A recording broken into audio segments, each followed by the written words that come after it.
November 27, 1950, Chosin Reservoir, North Korea.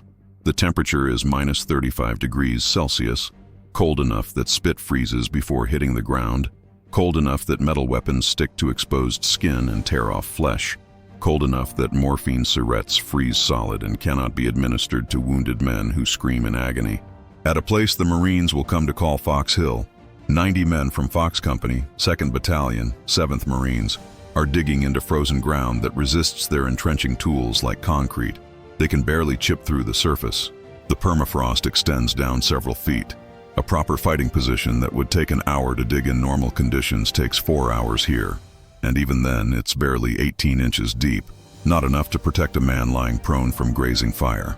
Captain William Barber, commanding Fox Company, looks at his defensive perimeter and knows with absolute certainty that they are in an impossible position. Fox Company has been ordered to hold a mountain pass at Tok Tong Pass, the only route through which the 5th and 7th Marine Regiments can withdraw from the Chosin Reservoir. Intelligence reports that Chinese forces are in the area, but the estimates are vague.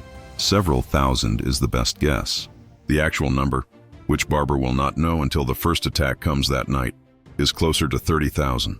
30,000 Chinese soldiers from the 59th and 89th Divisions of the Chinese People's Volunteer Army.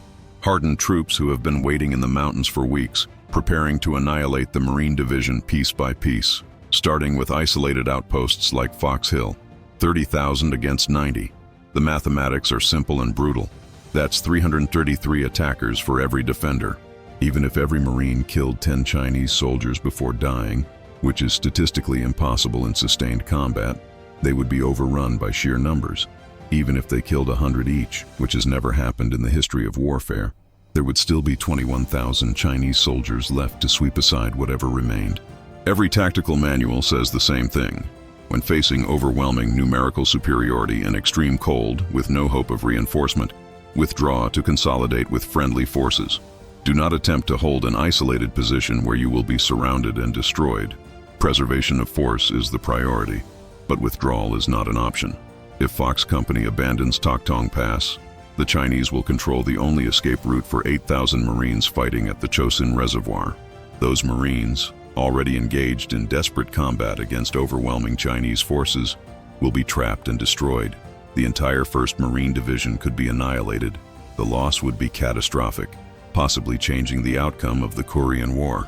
Captain Barber makes his decision in approximately 10 seconds. They will hold.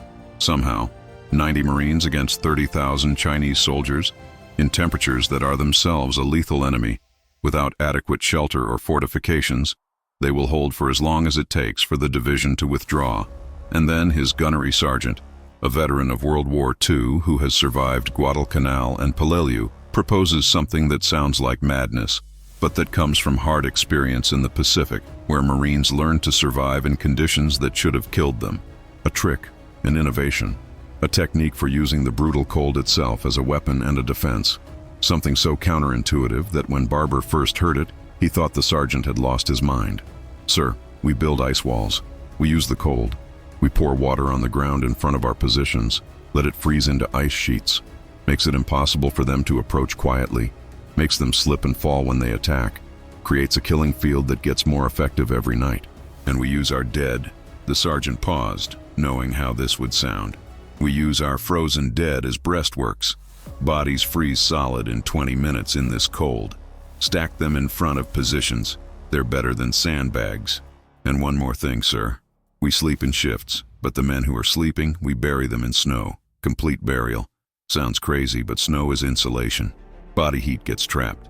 They'll stay warmer buried in snow than they will in any shelter we can build in this frozen ground. Over the next 17 days, as wave after wave of Chinese soldiers assault Fox Hill in human wave attacks that turn the mountain into a frozen hell of gunfire and hand-to-hand combat, those 90 Marines will execute a defense so audacious, so far outside conventional doctrine, so dependent on using the environment itself as a weapon, that when the official after-action report was written, senior officers initially refused to believe it was accurate. They would pour water in front of their positions every night, creating ice fields that turned Chinese assault routes into skating rinks, where attackers fell and became easy targets. They would stack their frozen dead as improvised fortifications, because in minus 35-degree cold, a frozen corpse is functionally identical to a sandbag, and Marines take care of their own, even in death. They would bury sleeping Marines in snowbanks, because the insulation of packed snow is superior to any shelter they could build, and hypothermia kills more reliably than bullets when you're trying to survive 17 days in the coldest combat in American military history. How do 90 Marines hold off 30,000 Chinese soldiers for 17 days in temperatures cold enough to kill a man in hours? What was the cold trick that turned the environment from an enemy into an ally? And why did these 17 days, this single frozen stand, become the defining moment in Marine Corps history? The battle that proved the Corps' motto, "No better friend, no worse enemy," was not just words, but a promise written in blood and ice. This is the story of the men who froze to survive, the ice wall technique that weaponized the cold, and the 17 days that proved sometimes the stupidest idea is the one that keeps you alive when everything else has failed. While William Barber was growing up in Kentucky during the 1920s and 1930s, the world was experiencing the rise of communism in Asia that would eventually bring him and his Marines to that frozen mountain in North Korea. After World War II, Korea had been divided along the 38th parallel, with Soviet forces occupying the north and American forces occupying the south. By 1948, two separate governments had been established: the Communist Democratic People's Republic of Korea in the north, led by Kim Il-sung, and the Republic of Korea in the south, supported by the United States. Both governments claimed to be the legitimate government of all Korea. On June 25, 1950, North Korean forces, equipped and trained by the Soviet Union, invaded South Korea. The North Korean People's Army rapidly pushed south, nearly conquering the entire peninsula before American and UN forces intervened. General Douglas MacArthur's brilliant amphibious landing at Incheon in September 1950 cut North Korean supply lines and turned the tide of the war. UN forces pushed north, liberating South Korea and advancing deep into North Korea toward the Yalu River, the border with China. But China viewed the UN advance toward its border as an existential threat. In October 1950, the Chinese People's Volunteer Army began secretly infiltrating massive forces into North Korea. By late November, approximately 300,000 Chinese troops were positioned in the mountains of North Korea, waiting to spring a trap on the overextended UN forces. The 1st Marine Division, commanded by Major General Oliver P. Smith, had advanced to the Chosin Reservoir in northeast North Korea, approximately 80 miles from the Yalu River. The Marines were spread across 78 miles of mountain roads in some of the most inhospitable terrain on Earth. Winter had arrived with brutal force. Temperatures were dropping to minus 35 degrees Celsius and lower. Supply lines were tenuous. The nearest friendly forces were days away. Intelligence had detected some Chinese presence but had catastrophically underestimated the numbers. The Marines at Chosin thought they might face a few thousand Chinese troops. They actually faced 12 Chinese divisions, over 120,000 soldiers, with more in reserve. On November 27, 1950, the Chinese sprung their trap. They attacked simultaneously along the entire Marine Division front, attempting to encircle and destroy the Marines piece by piece. The plan was to cut the Marine supply line, isolate individual units, and annihilate them using overwhelming numerical superiority. Then they would destroy the trapped main body of the division. William Barber had enlisted in the Marine Corps in 1940 and received his commission in 1943. He had fought at Iwo Jima, where he had been wounded, earning a Purple Heart. He was a veteran who understood infantry combat and who had proven himself under fire. In November 1950, he was commanding Fox Company, 2nd Battalion, 7th Marines. On November 27th, Barber received orders to position Fox Company at Toktong Pass, a mountain pass approximately 5 miles south of the main Marine positions at Udamni. His mission was simple: hold the pass and keep the road open for the withdrawal of Marine forces if the situation deteriorated. The orders implied this was a precautionary position, that combat was unlikely. Barber reconnoitered the position and immediately recognized its vulnerability. Fox Hill, the high ground overlooking the pass, provided good observation and fields of fire, but it was isolated. The nearest friendly unit was 5 miles away. The defensive perimeter would be small, barely large enough for 90 men to establish fighting positions. The terrain was frozen solid, making digging nearly impossible, and the temperature was dropping rapidly as night approached. His gunnery sergeant, a man whose name remains in some accounts simply as Gunny, though other accounts identify him as Gunnery Sergeant Frank Knoll, had served with Barber at Iwo Jima. When Barber expressed concern about the defensive position, the sergeant made his proposal about using the cold as a weapon and a survival tool. Barber's first reaction was that the idea was insane. Stack frozen corpses as fortifications? Bury living Marines in snow? Create ice fields in front of defensive positions? It sounded like the desperate improvisation of men who had already lost their minds to the cold. But the sergeant's reasoning was sound in a brutal way. "Sir, we can't dig proper fighting positions in this frozen ground. We need protection, and we can't build it conventionally. The cold is killing us, but it can also protect us if we use it right. Snow is insulation. Any man who survived winter in the mountains knows that. And ice is a barrier. Ask anyone who's tried to run across a frozen pond. We use what we have, which is cold, snow, ice, and..." He paused. "Eventually, we're going to have dead Marines. In this cold, they freeze solid in 20 minutes. They don't decompose. They don't create health hazards, and a frozen body stops bullets just as well as sandbags. It sounds disrespectful, but it's not. It's Marines taking care of Marines, making sure that, even in death, they're protecting their brothers." Barber understood. He had seen enough combat to know that survival often required doing things that seemed wrong to people who had never faced such extremes. He authorized the sergeant to implement the cold weather techniques, with one absolute requirement. Every dead Marine would be recovered when they were relieved. No one would be left behind. Implement it. But when this is over, every Marine goes home. Understood? Understood, sir. By November 1950, the standard weapon of the U.S. Marine Corps was the M1 Garand rifle, the same weapon that had served in World War II. But at Chosin Reservoir, the M1 Garand became a liability. The rifle operated using gas pressure from fired cartridges to cycle the action. In extreme cold, the lubricants in the rifle would congeal and freeze, causing the action to jam. Marines learned to strip all lubricant from their rifles, running them dry, which made them function in the cold, but accelerated wear on the parts. The cold created other problems. The 8-round en-bloc clips that fed the M1 would sometimes freeze together. The rifle's operating rod would freeze in place if any moisture was present. Even the trigger mechanism could freeze if a Marine's breath condensed on it.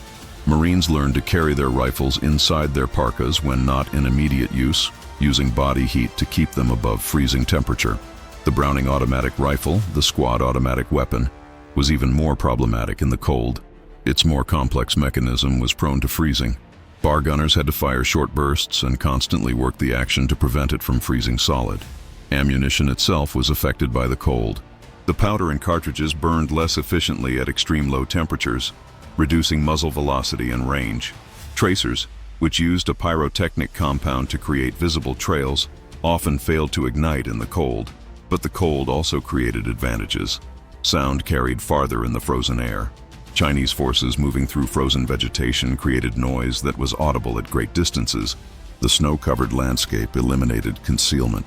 Anyone moving was visible as a dark shape against white background, and the cold itself was a weapon. A wounded Chinese soldier who could not immediately withdraw would die of exposure within hours.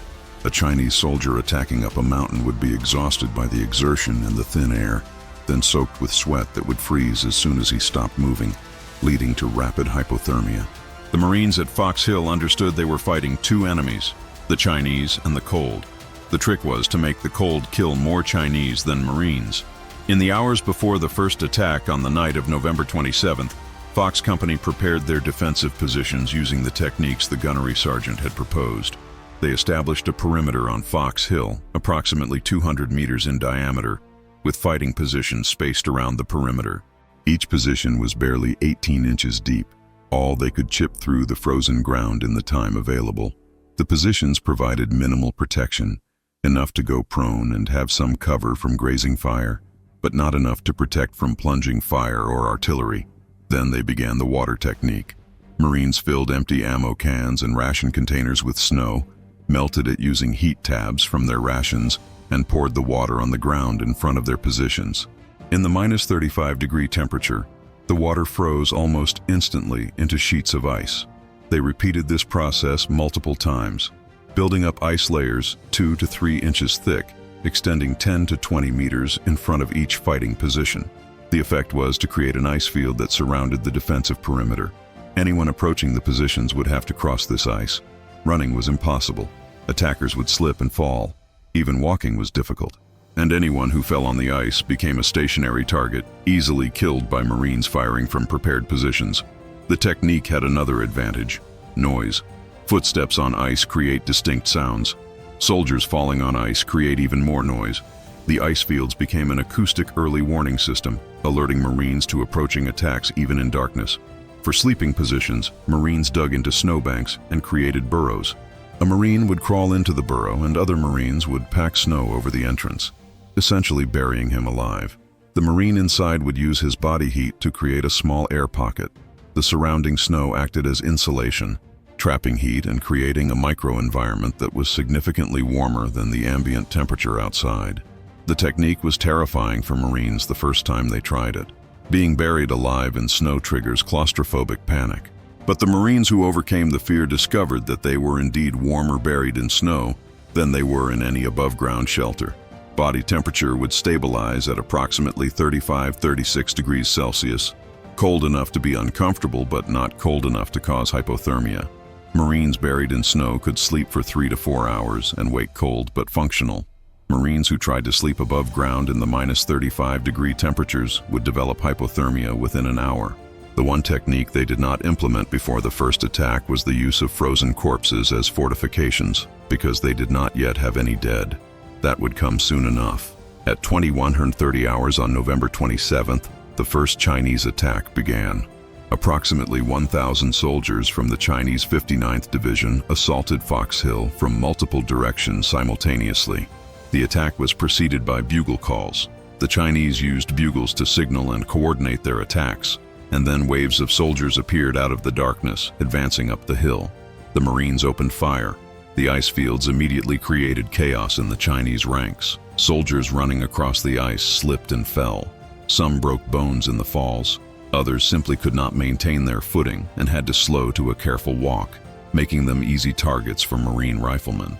The Chinese wave hit the Marine perimeter in some sectors. Hand-to-hand fighting erupted. Marines fired their rifles point blank, used bayonets, fought with entrenching tools and fists. The fighting was savage and desperate. Several Marine positions were overrun temporarily, then retaken in counterattacks. The attack lasted approximately 2 hours. When the Chinese finally withdrew, leaving hundreds of dead on the slopes of Fox Hill, Fox Company had suffered approximately 15 casualties, including 5 dead. The defensive perimeter had held, but barely. Captain Barber assessed the situation as dawn broke on November 28th. He had 85 Marines still combat effective, several wounded who could still fight from their positions, and 5 dead. The Chinese had demonstrated they could mass overwhelming force against the position. The question was how long Fox Company could hold before being overrun. Then he implemented the final element of the cold weather defense, the frozen fortifications. The 5 dead Marines, frozen solid in the minus 35-degree cold, were positioned in front of the most vulnerable sectors of the perimeter. Frozen corpses were stacked 2 or 3 high, creating breastworks approximately 3 feet tall. Snow was packed around them to create additional thickness. The result was fortification that provided genuine protection from small arms fire. It was the most difficult order Barber ever gave. To order Marines to stack the frozen bodies of their friends as sandbags violated every instinct of respect for the dead. But the living needed protection, and there was no other material available. Barber made it clear. When they were relieved, every Marine would be recovered and buried properly. Until then, the dead would protect the living. The Marines understood. No one liked it. Everyone accepted it as necessary. Over the next 16 days, the pattern repeated with variations. The Chinese would attack at night, typically in waves of several hundred to over 1,000 soldiers. The Marines would fight them off using the ice fields to disrupt the attacks, the frozen fortifications to provide protection, and their rifles to kill as many attackers as possible before they reached the perimeter. During the day, the Marines would improve their positions. More water would be poured to expand and thicken the ice fields. Frozen Chinese corpses from the previous night's attacks would be added to the fortifications. The Marines had no qualms about using enemy dead for this purpose. Sleeping Marines would be buried in snowbanks to prevent hypothermia. The wounded would be gathered in the command post, buried in snow for warmth, because there was no heated shelter available. The cold was killing almost as many Marines as Chinese fire. Frostbite was universal. Every Marine at Fox Hill suffered some degree of cold injury. Fingers and toes froze. Faces developed frostbite where they contacted rifle stocks. Marines learned to urinate on their hands to warm them temporarily. The warm liquid provided a few minutes of relief before freezing. Weapons maintenance became a constant battle. Marines had to keep their rifles functional despite the cold. They learned to breathe on the action to warm it, to work the bolt repeatedly to prevent freezing, to fire the weapon periodically just to keep it from seizing up. Food was another challenge. C rations froze solid.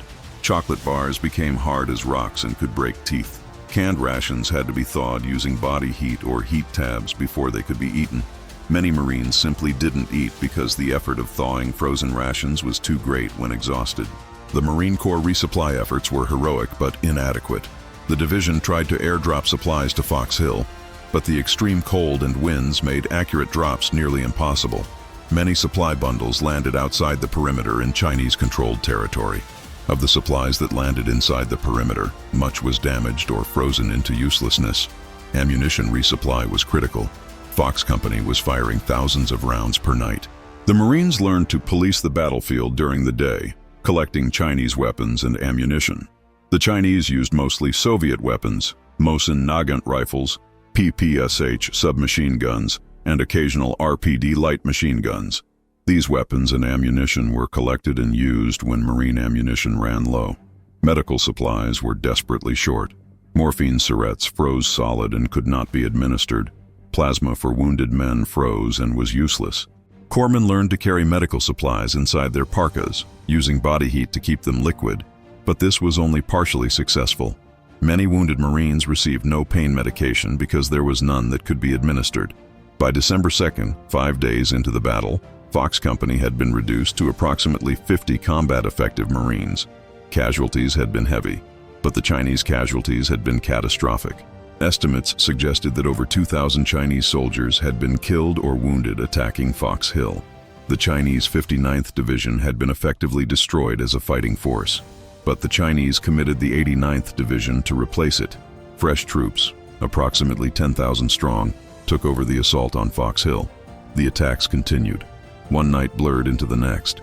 Attack, defend, survive the night, improve positions during the day, bury the living in snow so they could sleep without dying of hypothermia, stack the frozen dead as fortifications, pour more water to expand the ice fields, fight off the next attack. Captain Barber was wounded on November 28th by a grenade fragment that struck his hip. He refused evacuation and continued to command from his position, unable to walk, but still able to coordinate the defense. When officers and NCOs were killed or wounded, junior Marines took command of their sectors. When Marines were too badly wounded to fight, they were buried in snow to keep them alive and positioned where they could still spot for other Marines. The defensive perimeter shrank as casualties mounted. By December 5th, the perimeter was approximately half its original size, with approximately 40 Marines still fighting. The ice fields had expanded as Marines poured more water during each day.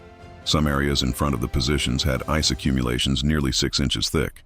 The frozen fortifications had grown as more Marines and more Chinese died, and their frozen corpses were added to the breastworks. The position looked like something from hell frozen over. The ice fields were stained with frozen blood. Hundreds of Chinese corpses lay on the slopes, frozen in the positions where they died. The Marine defensive positions were surrounded by walls of frozen corpses, Chinese and American, stacked as fortifications. The Marines themselves looked like frozen ghosts, covered in ice from their breath freezing on their clothing, moving slowly to conserve energy, speaking rarely to conserve warmth. On December 1st, Major General Oliver P. Smith, commanding the 1st Marine Division, made the decision to withdraw from the Chosin Reservoir. The Chinese offensive had made the Marine position untenable. The entire division would have to fight its way south through 78 miles of Chinese-controlled territory to reach the port of Hungnam and evacuation. The withdrawal route ran through Toktong Pass, where Fox Company was still holding. Smith sent a message to Barber. "Hold at all costs. The division is withdrawing through your position. If you are overrun, the division is lost." Barber read the message to his Marines. Approximately 40 Marines, half of them wounded, some barely able to stand. They were being told that 8,000 Marines, the entire 1st Marine Division, depended on them holding their frozen hilltop against continued Chinese assaults. The Marines' response, recorded by multiple survivors, was variations of, "They're depending on us? Then we hold. We don't have a choice." On December 2nd, the main body of the 1st Marine Division began its fighting withdrawal from Udom Ni, moving south toward Toktong Pass. The Chinese attempted to block the withdrawal by attacking Fox Hill with renewed intensity, trying to overrun the position before the division could reach it. The attacks on the nights of December 2nd and 3 were the most intense of the entire battle. The Chinese committed over 2,000 troops each night, attacking in human waves that absorbed catastrophic casualties and kept coming. The Marines, down to approximately 40 combat-effective soldiers, fired every weapon they had. Rifles overheated despite the freezing cold. Machine gun barrels burned out and had to be replaced. Marines threw grenades until their arms were too tired to throw anymore, then used bayonets and entrenching tools in hand-to-hand combat. The ice field saved them. Again and again, Chinese waves would hit the ice and disintegrate into chaos as soldiers slipped, fell, and became targets. The frozen fortifications absorbed fire that would have killed Marines. The snow-buried wounded, still alive because the snow had prevented hypothermia, would emerge from their snow graves during attacks to provide additional firepower, then return to their burrows when the attack was repelled. On the morning of December 2nd, an airdrop finally delivered a significant resupply of ammunition and medical supplies. The drop was inaccurate. Many bundles landed outside the perimeter, but enough landed inside to replenish critically low ammunition stocks. The Marines policed the drop area under sporadic Chinese fire, recovering as many supplies as possible. On December 3rd, lead elements of the withdrawing Marine Division reached Fox Hill.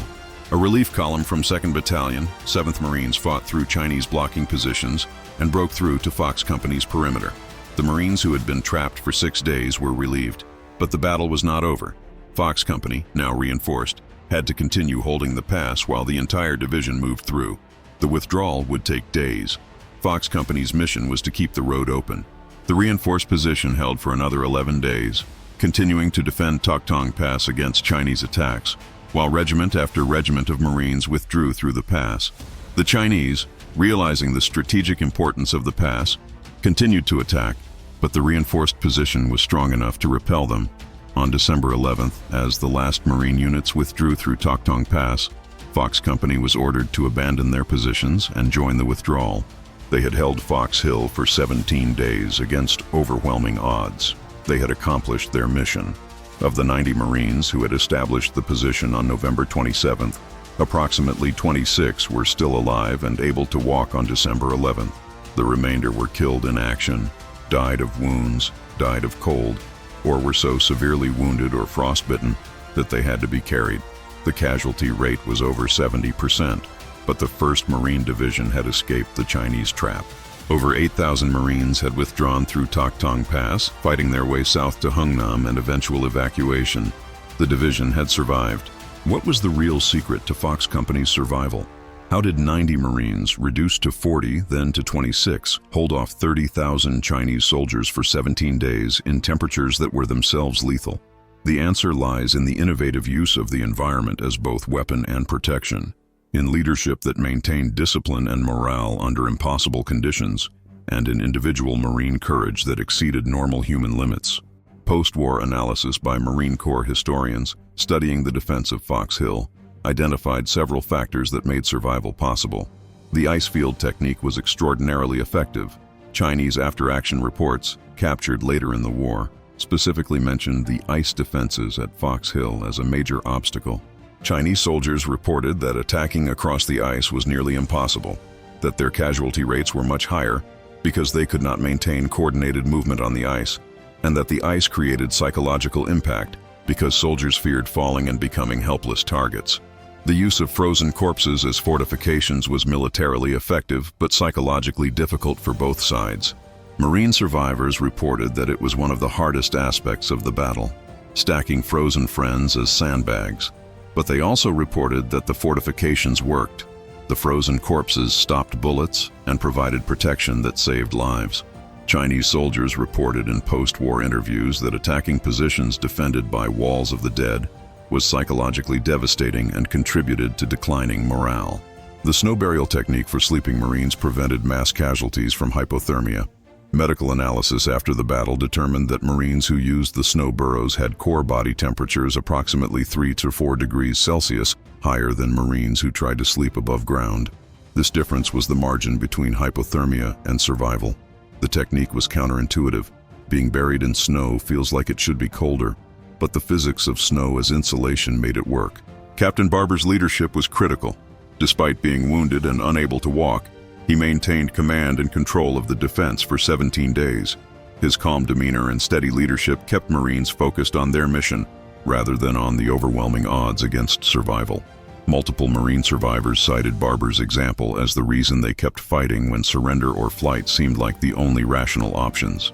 The Marine Corps ethos of never leaving anyone behind played a crucial role in morale. The promise that every Marine, living or dead, would be recovered meant that Marines fought not just for survival, but for the honor of the Corps. When the withdrawal finally came, every Marine dead was recovered from Fox Hill and evacuated with the division. The promise was kept. The Chinese numerical superiority, while overwhelming, was offset by several factors. Chinese soldiers were poorly equipped for the extreme cold, with inadequate clothing and no cold weather training. Chinese casualties from cold were higher than casualties from combat. Estimated Chinese losses from cold-related causes in the Chosin Reservoir campaign exceeded 30,000 soldiers, more than were lost to Marine fire. Chinese logistics were inadequate. Attacking uphill through deep snow at altitude exhausted soldiers before they reached Marine positions. Chinese soldiers had minimal rations, and many were literally starving during the attacks. Malnourished, exhausted soldiers are far less effective in combat than well-fed, rested soldiers, even when they have numerical superiority. Chinese tactical doctrine emphasized human wave attacks with minimal fire support. This played into Marine strengths in defensive fire and fire discipline. Marines were trained to mass fires on specific sectors, creating killing zones that no amount of courage could cross. Chinese willingness to accept casualties did not translate into tactical success when those casualties exceeded the ability of follow-on waves to continue the attack. Fox Company received the Presidential Unit Citation, one of the highest unit awards in the U.S. military. The citation specifically mentioned the defense of Fox Hill and noted that the unit's actions were in keeping with the highest traditions of the United States Naval Service. Captain William Barber was awarded the Medal of Honor for his leadership during the battle. The citation noted that he refused evacuation despite severe wounds and continued to direct his company's defense for 7 days, setting an example of courage and determination that was instrumental in the successful defense of a strategically vital position. After the battle, several Marines from Fox Company were interviewed about the techniques they had used to survive. When asked about the ice fields, one Marine explained, "We couldn't stop them with bullets alone. We didn't have enough bullets, but the ice stopped them better than bullets. They'd come running at us, hit the ice, and go down. Then they were easy to kill. The ice did half our work for us." When asked about using frozen corpses as fortifications, another Marine was blunt. "It sounds disrespectful when you say it that way, but those frozen Marines in front of our positions were still protecting us, still doing their job. We brought every one of them home when we left. They weren't abandoned. They weren't disrespected. They were Marines taking care of Marines, even after death." When asked about the snow burrows, a third Marine explained, "First time they buried me in snow, I thought I was going to die. I thought they were burying me alive, but after about 30 minutes, I realized I was warmer than I'd been in days. My body heat was trapped by the snow. I could actually sleep. It saved my life, probably saved all our lives. Without those snow burrows, we'd have all died of cold within a week." The defense of Fox Hill became one of the defining moments in Marine Corps history. The battle is taught at every Marine Corps school as an example of small unit leadership, defensive tactics, and the importance of adapting to environmental conditions. The specific techniques, ice fields, frozen fortifications, snow burrows, are taught as examples of field expedient solutions to impossible problems. Today, at the Marine Corps base at Quantico, Virginia, there is a memorial to Fox Company and the defense of Fox Hill. The memorial includes a bronze statue of a Marine in winter gear and an inscription that reads, "Fox Company, 2nd Battalion, 7th Marines. Chosin Reservoir, Korea, November 27th, December 11th, 1950. 90 Marines held against 30,000 enemy for 17 days in temperatures reaching minus 35 degrees Celsius. They held. The division survived.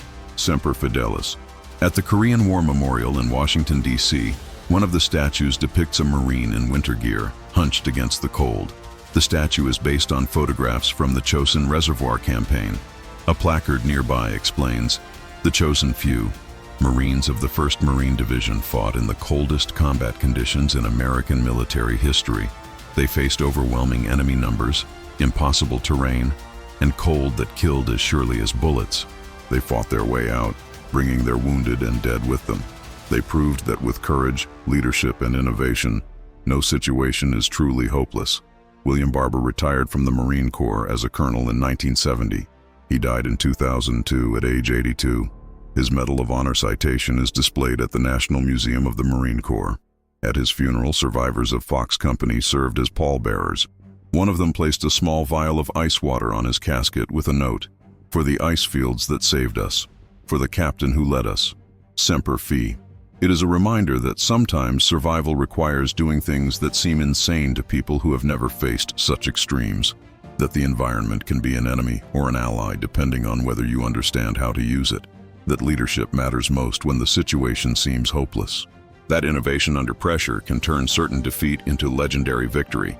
17 days, 90 Marines reduced to 26, 30,000 Chinese soldiers attacking in human waves, temperatures that killed as surely as bullets, ice fields poured by hand that turned assault routes into killing zones, frozen corpses stacked as fortifications because sandbags were unavailable, and Marines use what they have, snow burrows that saved lives by burying living men in graves of insulation, the cold trick that sounded stupid until it worked, the defense that violated every principle of conventional tactics but succeeded because the Marines understood that conventional tactics are written for conventional situations, and there was nothing conventional about Fox Hill.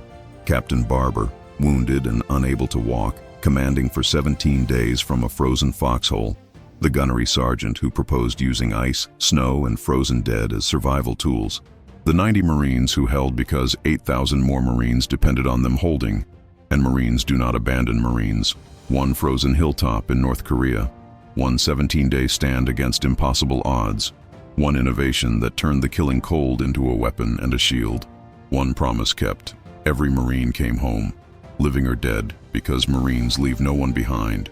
The boys of Fox Hill. The frozen few who proved that sometimes the stupidest trick is the one that keeps you alive when everything else has failed.